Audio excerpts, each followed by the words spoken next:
Okay, this video is to help you guys solve some equations for x that have these funky fractions in them, and so we're going to kind of look at how we would solve these three, how they're different from one another, and how you should hopefully approach each one.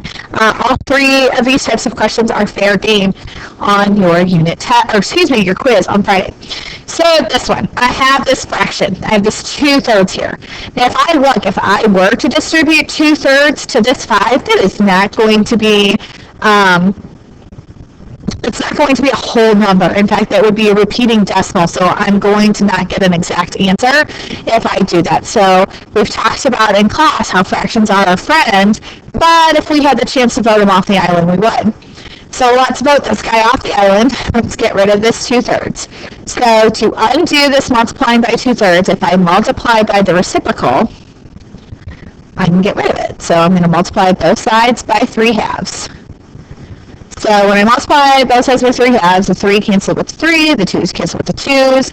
Hot diggity dog, I'm only left with 5x plus 9.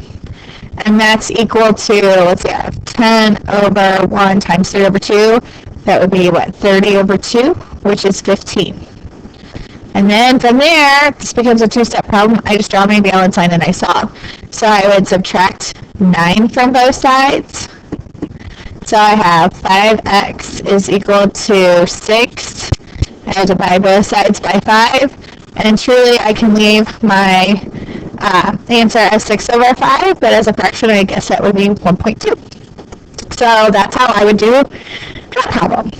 Now, if I look at the next one, it's just slightly different. The only thing that's really different about this problem in comparison to this one is that I have this extra step of this minus 2 here.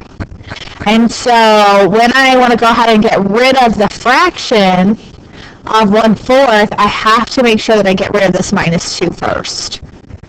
So I want to get rid of that first, and then I'll deal with this guy, this 1/4. So I'm going to draw my balance line. I'm going to add 2 to both sides. I'm just going to get rid of it from the very beginning. I'm left with 1/4 times 8x plus 10 is equal to 5. Well, now that I've moved this 2 to the other side, this problem now looks identical to the way this one started out in black here. Okay, so once I moved this 2 over, this now looks like the previous problem. So I'm going to solve it the exact same way. What is the reciprocal to 1/4? It would be 4 over 1, or just 4. So I'm going to multiply both sides by 4, which gets rid of that, which is good, because I don't want to deal with these fractions. I have 8x plus 10, and that's going to equal 20. I would subtract 10 from both sides, and I get that 8x is equal to 10. But I divide both sides by 8. I get that x is equal to 10 over 8, which I should simplify. That's 5 over 4. Or if you wanted to write it as a decimal, we would know that that's 1.25. Okay, the last type of problem that we've been working on with these crazy fractions is when the x's are part of the fraction, or when the variable is a piece of the fraction. So, for example, these x's are in the numerator of the fraction, which is different than these problems here, where x was just being distributed or being multiplied by a fraction in both of these problems. So this is where I like to think smarter and not harder. Like, I love fractions, but if I can get rid of them and make my life simpler, I want to do that.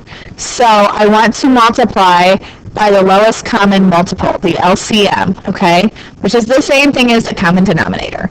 And for this problem, it's 10. So I'm going to multiply everything on this side by 10 and everything on this side by 10. So I would have, let's see, 10 times 3x over 10, and let's see, 2 times 10, what is that? 20x over 5, and then 4 times 10 is 3. So this 10 cancels with that 10, so I'm left with 3x. 20x over 5 is 4x, and I have is equal to 40. 3x minus 4x, that's a negative 1x, is equal to 40. And I don't want to know what negative 1x equals. I want to know what x equals. So if I divide both sides by negative 1, I have that x is equal to a negative 40. If you need more help, you should come and see Mrs. Fike in the morning before school, or you can stay after on Thursday for tutoring.